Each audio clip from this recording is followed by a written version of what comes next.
Enamus meist võib arvata, et neil ei tule kunagi elus kohtuga tegemist teha. Nii nagu meediapilt kajastab, on ju kohus eelkõige kurjategijate üle õigusemõistmiseks. Tegelikkuses võib aga igaüks meist üht või teistpidi ometigi kohtuga kokku puutuda.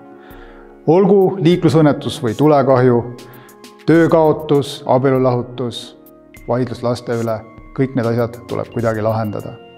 Samamoodi võib inimesel tekkida vaidlus riigivõimuga, ehitusloa saamise või kõrvalkrundile tehase rajamise üle.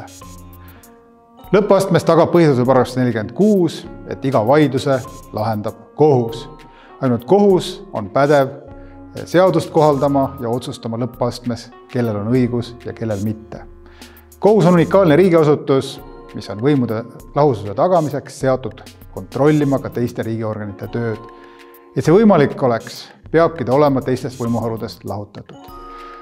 Valitsus ei saa kohut käskida ega keelata. Kohtuasja lahendamisel ka riigi kahjuks ei saa ta kohaldada sanktsioone ega kohut sulgeda või ka kohtuniku ametist vabastada.